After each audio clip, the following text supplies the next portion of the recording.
In my third year working as Ryan Carter's executive secretary, he got engaged. His fiancée, Ashley Morgan, yes, that Ashley Morgan, the granddaughter of some old money East Coast aristocrat, demanded he fire every female assistant who had ever so much as handed him coffee. And, just like that, I was on the chopping block. I didn't fight it. I had dignity, or at least I thought I did. But as if to make it all better, Ryan offered to compensate me by setting me up on a blind date with his brother. He's richer than you, more endowed, better in bed, but he has a kid, he said, flipping through his calendar like we were talking about a boardroom meeting. If you don't mind, go meet him. What he didn't know was I didn't mind. Because the child was mine. Ethan Carter and I had history, deep, tangled, messy history. Ryan had no idea. If he did, I doubt he would have treated me like some disposable side character in his engagement drama. When Ethan and I first met, I was 22, fresh out of college, broke and slightly delusional about love and life. He looked like a laid-off finance guy trying to piece his life together, sitting on the curb in a dusty suit with a boxed lunch and a stack of paperwork. I'd just been rejected from my third interview that week and was so emotionally unstable that I bought 2 Long Island pork rice boxes and handed one to him like I was a heroine in a slice-of-life drama. I said, "Yours looks pathetic. Eat this one. It's got double meat." I sat a few feet away, sulking about my unemployed fate, while he blinked at me with a stunned, almost amused look on his face. We exchanged names.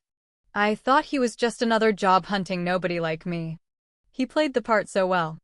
And then the coincidences began running into each other, by chance, late-night chats, shared meals. When he finally confessed his feelings, I thought it was fate. Until that cliché mall scene shattered everything.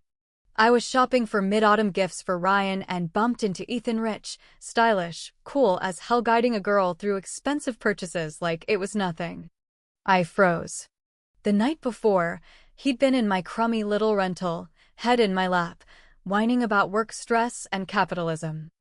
I didn't confront him. Not right away. I just let it simmer until I exploded. I called him out not for cheating, but for lying. For playing poor. For treating me like a plot twist in his little romance drama. He didn't flinch. He admitted it all. Said he'd take me to meet his real world, his home, which honestly looked like something out of a Bridgerton episode, complete with study rooms full of financial reports and estate deeds dating back to God knows when. Turned out, he wasn't just some guy in a dusty suit. He was heir to Carter Holdings, and he had been inspecting one of the company's major construction sites the day we met. No one had expected him to show up there, so he sat on the roadside with the engineers, eating whatever was available, just like any other grunt on site. I felt like an idiot. I didn't even recognize the watch on his wrist or the cut of his suit. He asked if we should break up. Said love was transactional, built on mutual benefit. I was 24 and naive, still thinking love meant unconditional everything. So I walked away without a tear, just like I was getting laid off again. But life had other plans. 1 month later, my period was late. I was pregnant. The company started downsizing, and pregnant employees were quietly pushed out under the guise of compassionate severance. I wasn't even showing yet, so I begged to keep my job, promised my condition wouldn't interfere, and took 3 days off to get an abortion. I was praised for my professionalism. Made a damn role model. But in that mirror at the hospital, I didn't see a woman, I saw a beast of burden and heels. Still, I showed up for the appointment, only to be intercepted by Ethan's people. He flew back from Europe that night, showed up at the clinic, and begged me to keep the baby. The terms? Let's just say very generous. I agreed, but with rules. I didn't even look at the baby when she was born. He took her away, named her Chloe, and raised her himself. I left New York for Austin, Texas, thinking I could outrun the Carter family. Joke's on me. I sent out resumes like confetti, desperate for a clean slate. Somehow, I ended up at the southern branch of Carter Holdings, working under Ryan Carter, Ethan's brother. The irony? I didn't even realize until the day of the interview. The job was chaotic but manageable. Decent pay. I bought a small condo with Ethan's compensation and built a routine. I could have kept living like that low-key, anonymous, peaceful. But then Ashley Morgan happened. Ryan's fiancée made it her mission to purge all women within 10 feet of her man. My days were numbered. Still, I kept my composure. I handed Ryan his daily schedule, reminding him of the back-to-back meetings and social events. As for the blind date with your brother, I said flatly, you can forget it. He leaned back in his leather chair, eyes narrowing. You're hiding something from me. I stayed silent. You knew Ethan, he said. You followed him, didn't you? The word burned. I nodded. Yeah, I did. He poured me tea, oddly courteous for a man about to wreck my career. So, do you know who Chloe's mom is? We've all tried to find out. My brother hates kids, but he's obsessed with this one. It has to be someone special. I replied, I don't know who he loves. But it's not me. He laughed like he didn't believe a word. I said Ethan and I used to live in a rental. Ryan froze. A rental? You lived in a rental house. I smirked. Not really. I rented it. He never moved in. Ryan looked like he was about to implode. The guy didn't even offer to pay your rent? That's humiliating. I shrugged, pretending I wasn't wounded. I was joking. I was young. Anyway, about my severance, can we add a bit more to the final package? Before he could answer, someone knocked and called him to a meeting. As he passed me in the doorway, he said coolly, you won't be fired. But you might as well resign. That fiancée of mine? She'll make your life hell. Back at my desk, the office was already buzzing with pitying looks. A colleague whispered, when are you leaving? Let's do lunch before you go. I typed out my resignation. Due to personal reasons, I'm stepping down. I'm grateful for the company's support. I hit send. My heart didn't ache. Not yet. But Ryan's earlier comment lingered. He must have really loved that woman if he kept her child. Did Ethan love me? I didn't know. I remembered my early days in New York, the cramped apartment, the cracked walls, the overflowing community of dreamers and runaways. One night, I was followed. Another, someone broke into my apartment. That night, I hid in my bedroom, a knife in hand, watching the surveillance cam flicker as the intruders tried the lock. I panicked and called Ethan. Half asleep, he jolted awake at the word break-in. Within hours, he was there. I heard the chaos before I saw it: fighting, shouts, the crash of furniture. When he opened the bedroom door, bruised and bloody, he pulled me into his arms, warm and trembling. It's okay, he whispered. You're safe now. He stayed the night. Held me tight. No rush. No demands. Just presence. For the first time in forever, I felt seen. The next morning, nothing had changed, and yet, everything had. He didn't ask me to stay. I didn't ask him to explain. But a seed was planted. And that seed? It was still growing years later. Even as I packed my desk. Even as I hit send on my resignation. Even as Chloe Carter, the daughter I gave up, looked me dead in the eye and called me mom in front of everyone. And that was just the beginning.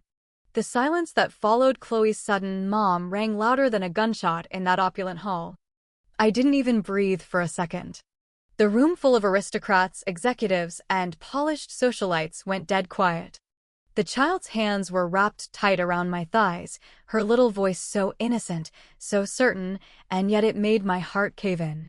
I dared to look up, and there he was, Ethan Carter, standing at the foot of the grand staircase, shirt sleeves rolled halfway, forearms taut from holding her coat seconds before, but now frozen mid-movement, like someone had pressed pause on a memory. He looked older than I remembered, sharper in the cheekbones, a little leaner, but those eyes still carried the same weight, the weight of everything we never said. He took a few steps down, forced a smile that didn't reach his eyes, and crouched next to Chloe, gently peeling her arms away from me with so much care, it hurt to watch. Kiki, he said softly, be good, sweetie. Don't bother your aunt. She blinked up at him, confused, then repeated again, firmer this time, Mom. My throat burned. I saw Ryan in my periphery nearly pop a blood vessel. Jesus, bro, he muttered, half in shock, half amused. Don't tell me I've been bossing around my sister-in-law for 3 years. Laughter rippled uncomfortably around the room. Ethan kept his face stoic as he lifted Chloe into his arms and turned to me. Sorry, he said flatly. She's never seen her mom before. She gets confused easily. I smiled tightly and nodded. It's okay. I totally understand. Happens. I turned to leave, needing oxygen more than dignity at that point, but he stopped me. Miss Bennet, he called out, can you bring the gift and accompany Chloe for a bit? She seems to like you. Ryan shrugged when I glanced at him. Go ahead. I followed Ethan through the hallways of the Carter estate, Chloe still staring at me like I was a dream she didn't want to wake up from. The playroom door shut behind her with a soft click, and suddenly we were alone. Ethan leaned against the window, took out a cigarette, and patted his pocket absent-mindedly. I pulled out the lighter I always carried, instinctively, and lit it for him. He looked surprised, then a little pained. When did you learn to smoke? I didn't, I said. You always forgot your lighter, remember? I just got used to carrying one. He took a drag, then said my name like it still tasted sweet in his mouth. Claire. I swallowed. I've always wondered why you walked away that easily. Was it really just because I lied about my background? It was a lot of things, I replied, watching dust dance in a sunbeam beside us. Seeing you with another girl in the mall was the surface. What really broke me was the realization that maybe you never really cared. Not the way I did. He turned his face slightly silent. Do you remember our second anniversary? I continued, my voice low. I took money from my emergency savings, scraped together $3,000 to buy you a tie. Not even a crazy expensive one. Just a solid, classy tie I thought you'd wear to important meetings. You said you loved it. Tied it around my wrist that night like it meant something. But you never wore it again. I found it shoved on a liquor shelf. He exhaled sharply. Claire, I didn't expect you to wear it every day, I interrupted, but I wanted to feel like I mattered. And the night my apartment got broken into? You came and protected me, yes. You fought off those guys like a damn action hero. But the next day? No follow-up. No offer to help me move, no security upgrade, no nothing. I had to pretend I was okay, because you didn't think I was worth even that effort. He looked like I'd slapped him. You think I didn't care? I don't think, I whispered, I know. His eyes darkened, jaw clenched. So it's about money then? About me not giving you enough? No, I said gently. It's about meaning. For someone like me, poor, female, disposable money is more than just bills. It's sincerity. It's saying I see you, I value you. You have more wealth than God, Ethan. If you didn't spend any of it on me, it wasn't because you couldn't. It was because you didn't want to. That hit him harder than anything else I'd ever said. His cigarette burned to the filter. He crushed it out. I never thought of it that way, he admitted. Well, I said, trying not to cry, it doesn't matter anymore. I turned to go, but he stepped forward and grabbed my wrist hard enough to stop me, soft enough to break me. Don't go, he said quietly. I'll give you whatever you want. Just stay. I couldn't answer. Not with his hand still wrapped around my skin and our daughter playing behind that door. Chloe peeked around the hallway later, doll in hand, big eyes watching. Is that Mommy? She asked again. Ethan scooped her up and smiled tightly. Mom has her own plans, baby. From now on, if there are other people around, you call her Aunt Claire, okay? Oh, she whispered. That oh stabbed me straight through. There were still 2 weeks left of my notice period, and Ryan hadn't given me any new assignments. I spent my days cleaning up files, responding to handovers, and organizing my self-media channel at night. I had one blind date still going, Andrew Foster, a physics professor from a nearby university. Stable, kind, widowed, and best of all didn't mind that I had a child. On our dinner date, he stood under a tree with flowers in his hand, polite and calm. He noticed me approaching and smiled shyly. We walked by the river, talked about research grants and school politics. It was peaceful, comfortable, until he was hit by an electric scooter in the middle of a crosswalk. I panicked, helped him up, and took him to the ER. His elbow was dislocated, his face pale from pain. I stayed with him all night, helped him eat, iced his arm, even made dinner the next night. It felt easy, like something I could get used to. But there was always this shadow behind me. I felt it especially strongly that night in his apartment, watching him try to pour tea with one arm. I didn't know if I was trying to build something new or just avoiding the wreckage of my past. A few days later, a text popped up on my phone from an unknown number. Come to the VIP lounge on the 43rd floor, or I'll come find you. Ethan. I hesitated but went. The room was dark when I arrived. Before I could find the light switch, he pulled me into his arms. He smelled like whiskey and regret. I tried to push him away, but he held me tighter, kissed me like he was drowning. Who have you been seeing? He growled. I froze. Was it you? I asked. Did you cause Andrew's accident? He pulled back just a little. You think I would do that? He asked, hurt flashing across his face. I didn't answer. I was breathing too fast, trembling with too many feelings. You think I'd hurt someone just because you brought them soup? He laughed bitterly. You never took care of anyone else like that before. Only me. And you still think I'd stoop that low? I didn't mean it. But part of me had. He looked devastated. It wasn't even about him, I whispered. It was about how quickly you act when you want something. When you care. He stepped back, wiping his face. You're the only person I've ever wanted to care for. But I keep getting it wrong, don't I? I looked at him, broken and real for once, and realized I didn't have answers either. Just more questions. He slumped onto the couch, hair a mess, shirt rumpled, vulnerability painted across his body like a confession. And when he said, "Happy birthday, Claire," my heart cracked wide open again. Because he remembered. After everything, he still remembered. And I couldn't pretend that didn't matter. The words "Happy birthday, Claire" hit harder than any of the accusations, the heartbreak, or even the betrayal, because it meant he still carried pieces of me in his memory, even if we were no longer tethered by love, even if our daughter called me a stranger in public. I stood frozen in the doorway, his voice echoing softly behind me, dragging up everything I'd tried so hard to bear the nights. He massaged my swollen ankles in silence when I was too proud to ask. The time he left imported chocolates outside my door because I'd casually mentioned my cravings, the way he instinctively reached for my hand whenever we crossed a street, as if my safety had always been some unspoken priority of his. My knees buckled, and I slowly crouched to the ground, not because I was weak, but because my heart felt like it had been scooped out of my chest and replaced with 1,000 conflicting emotions. I didn't hear his footsteps until his arms wrapped around me from behind, warm and trembling, and his chin rested against the top of my head like it still belonged there. "Just this once," I whispered. "Just this time, okay?" He nodded like a child asking for permission he didn't believe he'd get, and I helped him up, led him back to the bedroom, and unbuttoned his shirt in quiet, practiced movements, noticing the fine blood vessels in his eyes, the tightness in his expression, the hesitation in his breath. "Do you want to?" he asked softly, voice cracking like he didn't even recognize himself. I shook my head. "You're drunk. You're tired. And, honestly, I don't think you could even if you wanted to." He gave a hollow laugh, collapsed backward on the bed, and let me wipe the sweat off his skin. "If you want to lie here, shirtless and pathetic, that's fine by me," I added, smirking. "But don't expect me to do all the work."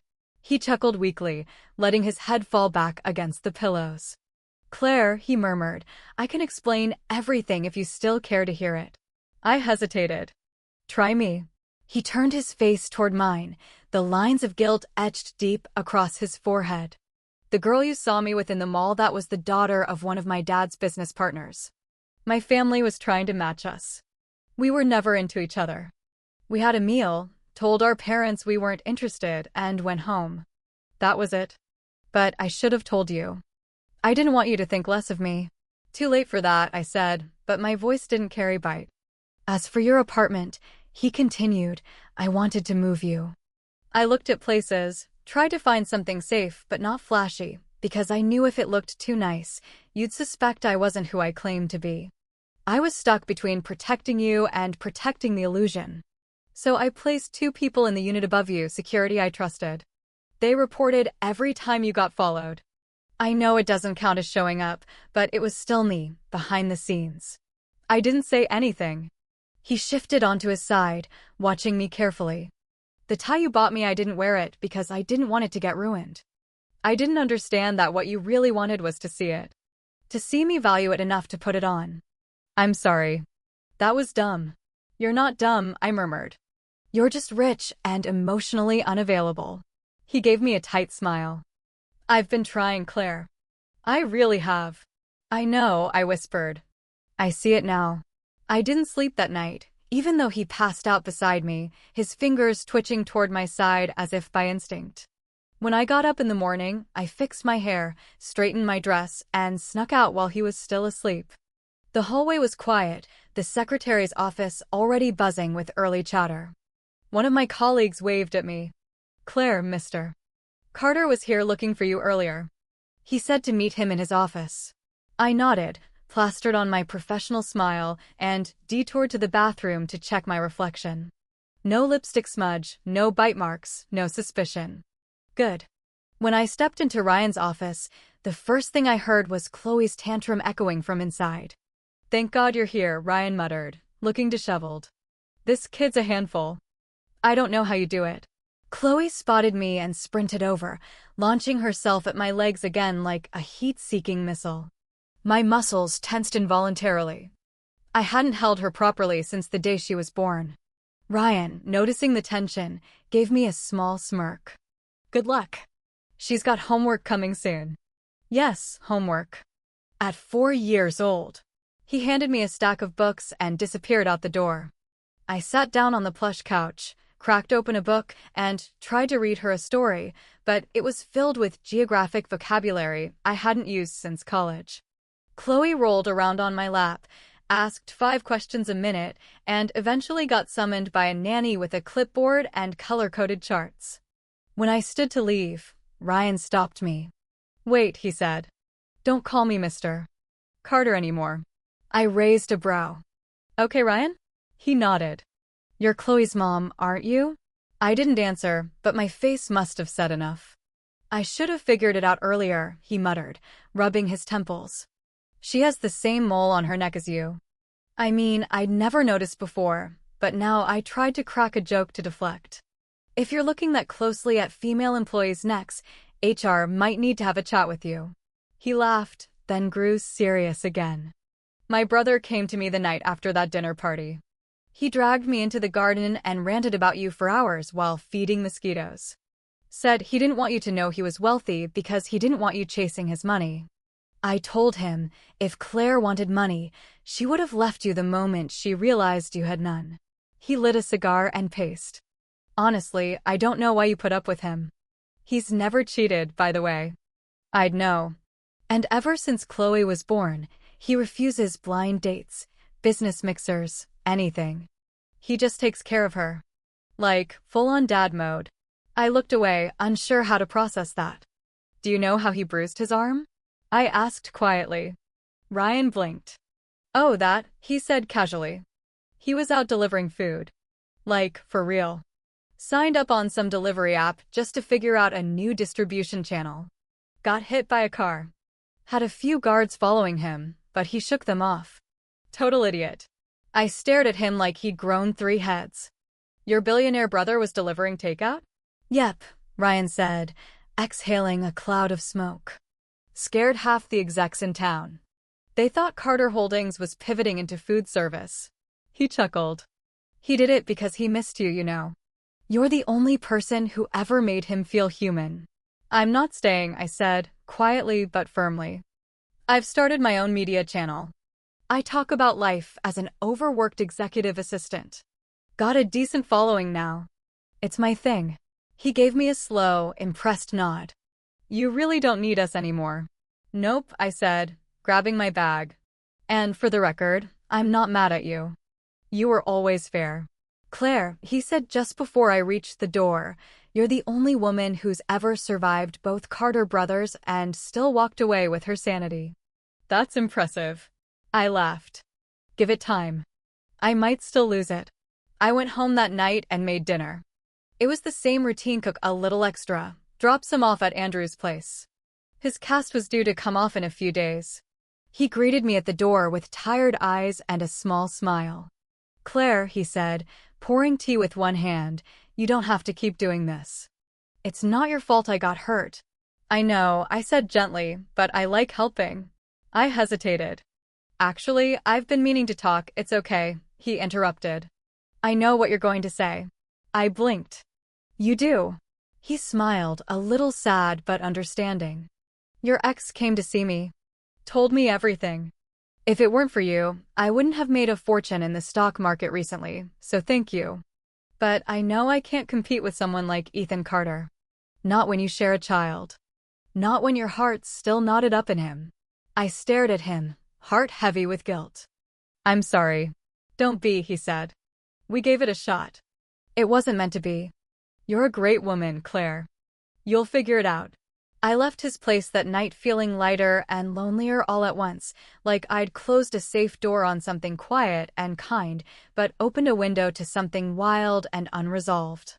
Ethan hadn't texted again. He hadn't shown up.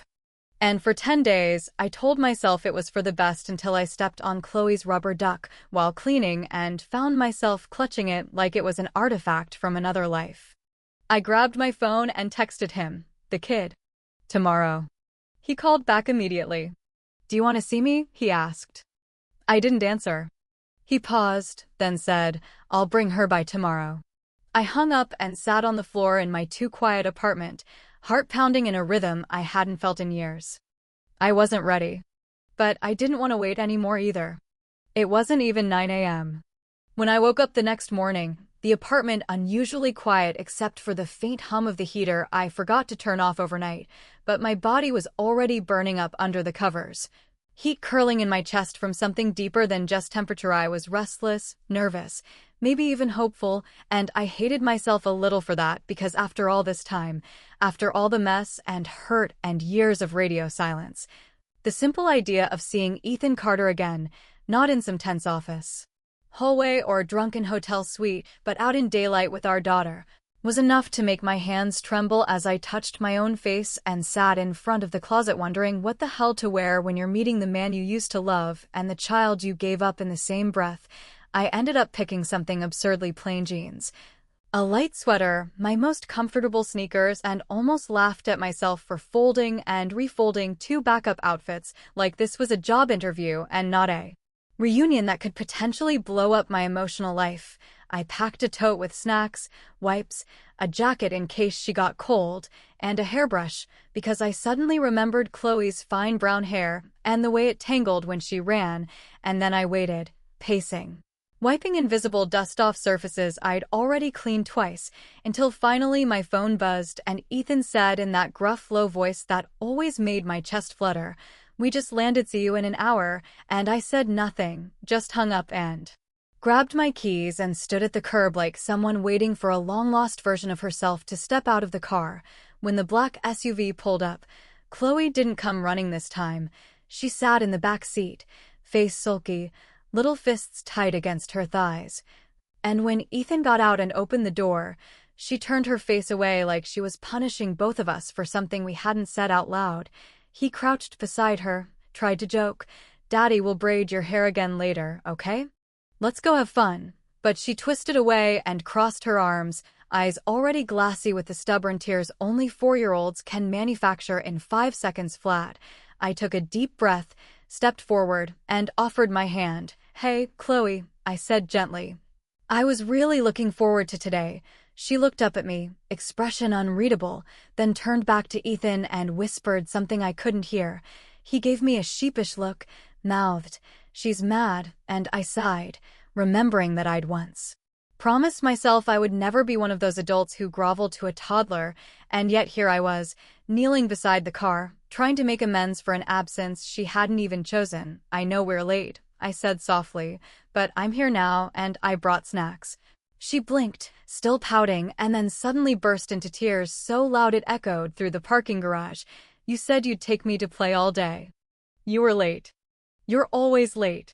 Ethan flinched, tried to step in, but I stopped him with a wave. scooped her into my lap awkwardly, heart pounding because it was the first time I'd held her this close since she was born, her tiny body heavy and real and sobbing into my shoulder, and I whispered, "You're right, baby, I was late. I'm sorry, but I'm going to make it up to you, I promise." Her sobs quieted a little. She sniffled and clung to my sweater, and I felt Ethan's eyes on us like heat through glass, not saying a word. Just watching like he was afraid to breathe and break whatever fragile thread had just been stitched between me and our daughter. We finally got her calmed down enough to get moving and headed toward the amusement park, Sunnyridge. One of those places with too many pastel signs and overpriced everything, but Chloe's eyes lit up the moment we passed through the gates, and for the first time, she smiled, really smiled, and it nearly brought me to my knees again. We bought matching cotton candy. Took a photo by the animatronic squirrel that squeaked in a Brooklyn accent, and when she handed me a puff of her marshmallow on a stick and said, "Mommy, this is the best part," I almost choked on the sweetness, not from the sugar, but from the way she said mommy like it was the most natural thing in the world. Ethan hovered close, but gave us space, carrying the bags, letting her run ahead to hold my hand, and somewhere between the roller coaster line and the petting zoo, I realized I was crying. Without even noticing it, just silent tears slipping down my cheeks while Chloe fed a goat and Ethan gently nudged me with his shoulder and handed me a napkin without saying a word. Later that afternoon, after a dozen rides and one too many snacks, we finally found a shady bench under a tree and sat while Ethan went to get drinks. Chloe sat beside me swinging her legs and humming to herself, then turned and asked, "Why did you know I was your mommy the first time we met?" I was caught off guard, trying to figure out how to explain blood, memory, and mother's intuition to a 4-year-old, but she said, "Not the first time we saw you before." I blinked. "What do you mean?" She poked her marshmallow stick at the grass and said, "Daddy showed me lots of pictures of you, every day, and one time we came here, but he said we couldn't disturb you. We just watched." My heart dropped. "When was that?" She shrugged. "I was little. I don't remember. But I liked you already." I didn't know what to say to that. Didn't know how to swallow the fact that Ethan had brought her to see me from a distance like I was some kind of mythical creature, and maybe I had been. A story she'd been told over and over but never allowed to touch. Ethan came back with 2 drinks and handed one to me just as my eyes welled up again. "What's wrong?" he asked quietly, and I couldn't even speak. Just grabbed the sleeve of his coat and wiped my tears like a child. "Nothing, let's go," I said, and he nodded, understanding more than I said. He reached down and kissed the back of my hand through his glove, not dramatically, just gently, like it was something he'd done 1,000 times in his mind. And as Chloe giggled at a nearby dancing robot, I thought to myself, this might be what happiness feels like, but I didn't dare say it out loud in case it disappeared. We left the park as the sky turned lavender, Chloe fast asleep in the back seat, her head lolling sideways, her tiny hands still sticky with cotton candy. I looked at her reflection in the rearview mirror, and then at Ethan beside me, his hands tight on the wheel, his jaw clenched like he was holding something back, and finally he said, "Come back." Just 2 words, but they landed like thunder. I didn't answer right away, just stared out the window at the passing lights, then whispered, "I need to think." He nodded once, then added, "Take her to the new aquarium next weekend. She wants to go." And I smiled, because it wasn't really about the aquarium, it was about building a future, about giving us excuses to orbit each other again. I leaned back in the seat and closed my eyes, thinking about how close we were to something whole again. And I knew the next part would be the hardest, because letting go had been easier than finding the courage to hold on again. The next few days passed in this strange, breathless limbo where nothing felt real and everything felt too much, like I was watching my own life from behind frosted glass, present but blurry, going through motions while my mind kept circling back to Ethan's quiet comeback. And the weight it carried, not loud or desperate, just steady and undeniable like gravity. And I didn't answer him that night, didn't answer the next morning either, just texted him photos of Chloe coloring a dragon on her placemat and told him she wanted to go to the aquarium on Saturday. He replied with a thumbs up and a little whale emoji, And that stupid emoji made my chest twist because he remembered every little thing I said, every offhand comment, every wish I'd never voiced directly, and somehow that made it harder, not easier, because I knew how rare that kind of memory was in a man like him, someone who had power and money and distractions, but still carried my preferences like secret bookmarks in his head. And maybe that's why when Saturday came and I stood in front of my closet again, I hesitated not about the outfit, but about the whole day, about whether I was walking toward something or reopening an old wound that hadn't finished healing. Chloe was bouncing around the apartment like a wind-up toy, shouting about jellyfish and sea tunnels, and I realized it didn't matter what I was feeling because she had already chosen, and I couldn't take that from her again, so I tied my hair back, grabbed the car keys, and we drove to the aquarium where Ethan was already waiting, leaning casually against the railing in a black coat and gray sweater that somehow made him look both intimidating and heartbreakingly familiar. He saw us and straightened instantly, smile tugging at the corner of his mouth when Chloe ran straight into his arms and launched into a ramble about penguins and feeding times, and he looked at me over her head with this soft, questioning gaze like he was asking if it was okay to be this happy. I didn't say anything, just nodded, and we walked through the gates like we'd done this 100 times, like we weren't two fractured people trying to pretend we still knew how to fit together.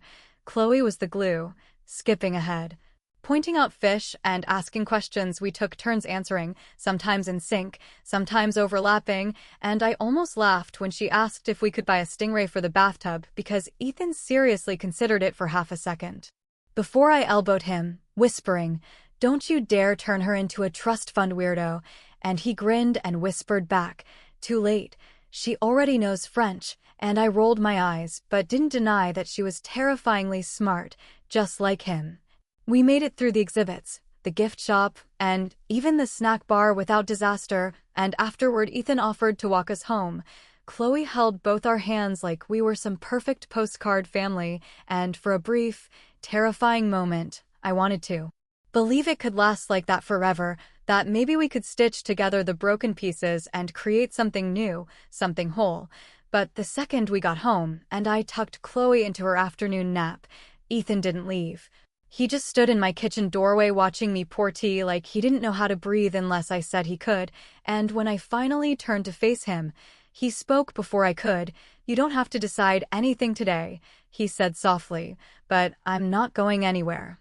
And I believed him, maybe for the first time, because his voice didn't shake and he didn't look away. "Ethan," I said, sitting down across from him, "do you ever think about how things could have gone differently?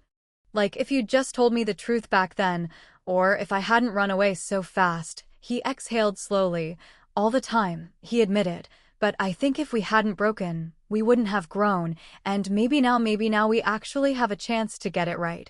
I stirred my tea absent-mindedly, "But I'm not the same person," I warned. "I've changed. I've built something of my own, and I'm not willing to give that up just to be Mrs. Carter." He smirked. "That's fine, Claire. I don't want you to give anything up. I want you to have more control, more peace, more choices." I studied him for a long moment, wondering when exactly this man had learned to say all the things I used to beg to hear. "What about your family?" I asked finally. "Your mother, your board, your bloodlinito, they know I exist?" "Do they know Chloe exists?" He didn't flinch. "They know," he said, "and they're afraid of you." I raised an eyebrow. "Afraid?" He leaned forward, his voice dropping. "Because you're the one person who can walk away from me and still take everything I care about with you." I didn't know what to say to that, so I just stared at the steam rising from my cup, my fingers itching to reach for his, but afraid that touch would mean more than I was ready to give. "Can I stay tonight?" he asked quietly. "Just to help with her bedtime." I hesitated, then nodded, and that night he sat beside me on the floor while Chloe watched cartoons, his shoulder pressed against mine, warm and familiar, and when she finally drifted off, he didn't try to kiss me. Didn't push or plead, he just said, "You know, she talks about you like you're magic," and I felt my throat tighten. "I'm not magic," I whispered. "I'm just trying." He brushed a stray hair from my face. "That's enough," he said. "It's always been enough." And when he finally left, long after midnight, I stood in the doorway watching him walk down the hallway, his hands in his pockets, his gait slower than usual, and I realized I missed him before he even reached the elevator. Over the next week, he texted me every day, not in a possessive way, just steady and patient, updates about Chloe, pictures of her drawings, questions about dinner plans, always ending with some small kindness like, "Don't forget to rest," or "Wear a jacket, it's cold." And somewhere along the way I stopped waiting for the other shoe to drop. I stopped questioning whether he'd disappear again, because he didn't, and that consistency was scarier than any silence he'd ever given me before. By the time Friday came around, Chloe was asking if Daddy could sleep over just one night, and I didn't know how to say no when Ethan brought her favorite storybook and promised he'd read every page with voices, which he did, dramatically and terribly, but Chloe was delighted, and so was I, even if I pretended to roll my eyes. And later, after she fell asleep with both arms wrapped around her stuffed whale, Ethan and I sat on the couch and didn't speak, just shared the quiet like an old song we both remembered how to hum. Finally, he broke it, voice low. "Claire, do you think there's a version of us that can start over without erasing the past?" I looked at him, really looked at him, and realized I wasn't scared anymore, not of him, not of us, not of what we'd lost. "I think we can't rewrite the story," I said, "but maybe we can turn the page," and he nodded, his hand reaching for mine. This time not asking, just offering, and I took it, not because I'd decided, but because I finally believed it was okay not to decide all at once, that maybe the next step didn't need to be a leap, just a step, one hand, one day, one page at a time. The thing about healing is that it never announces itself. It just kind of sneaks in one morning when you're brushing your teeth and realize you don't flinch at your own reflection anymore. Or when your phone buzzes with a name that once made your stomach drop and now makes your chest warm instead. And for me, healing looked a lot like watching Chloe pick out matching cereal bowls for the three of us and insisting we eat at the table every morning. Like real people do. It looked like Ethan showing up with groceries even when I hadn't asked, like his toothbrush gradually taking permanent residence next to mine without any big conversation or agreement. Just a shared rhythm we fell into, like we'd always known how to move around each other. He was there the first time Chloe got a fever bad enough to make me panic, and I remember how he carried her around the apartment all night while I followed with a cold compress, both of us whispering lullabies like we could will her back to comfort with nothing but our voices. And when she finally fell asleep in the crook of my arm, Ethan just sank to the floor and laid his head on my lap like it was the only safe place he knew. And I stroked his hair and didn't say a word, because sometimes love looks exactly like that: Wyatt, exhausted, unglamorous, and infinite. We never had a grand reunion moment, no official "we're back together" declaration to post online. It just unfolded slowly, until one day I caught myself referring to Ethan as my partner without thinking, and realized it wasn't just about co-parenting anymore. It was about waking up and wanting him next to me. It was about fighting and staying, not fighting and running. It was about the way he kissed me on the forehead every time he left the apartment, and the way he remembered I hated the sound of clocks ticking when I was writing and switched them all out for digital ones. It was about how Chloe started drawing pictures of the three of us, me with my ponytail, Ethan with his square jaw and eternally tired eyes, and her in between us with stars all over her dress and taping them to the fridge like she was trying to manifest this reality into permanence. There were setbacks, of course. Like the time Ethan's mother called and demanded to know why we were letting a scandal shape the Carter legacy, or when Chloe innocently asked why her last name didn't match mine, and I had to explain to a 4-year-old that names don't define family, love does. And Ethan just crouched beside her and said, "You can have whatever name you want, baby, or all of them if you'd like." And I watched her beam like he'd handed her the moon. The truth is, I still had doubts some nights. Doubts about whether I could trust this version of Ethan not to disappear again, whether I was strong enough to keep our balance when the past came knocking. But he always seemed to sense those shadows and would wrap his arms around me and say things like, "You don't have to carry everything alone anymore," or "We're a team now, remember." And I'd believe him, not because he said it perfectly, but because he said it at all. There was one night, late in winter, When the snow outside looked like powdered sugar and we were all curled up under one blanket watching some ridiculous animated movie Chloe insisted on, and I looked over at them, her head on his shoulder, his hand resting protectively on her back. And for the first time in years, I didn't feel like I was holding on too tight or not enough. I just felt okay, and that was the moment I knew I was ready to marry him. Not because I needed to, not because of some fairy tale redemption arc, but because I wanted to. Because we'd already been through the ugliest parts of each other, and we're still here, still choosing. So when he proposed 3 weeks later in the middle of the living room while Chloe clapped with her face smeared in chocolate frosting and a paper crown tilted sideways on her head, I didn't cry or squeal or pause for dramatic effect. I just laughed, said, "Of course," and tackled him to the floor while our daughter shrieked with glee and declared herself our flower girl. We had the smallest wedding possible, just us, Chloe, and a justice of the peace who teared up when he read our vows. I wore a dress I'd picked off the rack the week before, and Ethan wore the same tie I bought him all those years ago, the one he never wore. The one that sat untouched in his cabinet like a fossilized memory. And when I saw it around his neck, I almost lost it, but he just leaned down and whispered, "It's always been yours," and kissed my temple like he had all the time in the world to learn how to love me right. Afterward, we took Chloe out for pancakes, and she made us take silly photos with whipped cream mustaches, and I looked around the diner at the scrappy, ridiculous little family we'd built and thought, maybe we were never meant to be perfect. Maybe we were always supposed to break first so we'd know how to rebuild better, stronger, with scars that matched and hands that never let go. And now when people ask me about Ethan and May don't tell them the whole saga, I don't explain the years apart or the drama or the heartbreak. I just say we found our way back, and sometimes that's enough. Sometimes the most extraordinary stories aren't about the fall or the comeback, but about the ordinary moments in between, the ones that don't get posted, don't trend, but live in the quiet, daily choosing of one another. And when Chloe runs into our room in the morning, jumps on the bed and squeals, "Wake up, married people," and Ethan groans dramatically while pulling her into a hug, I feel it all over again, that low hum in my chest.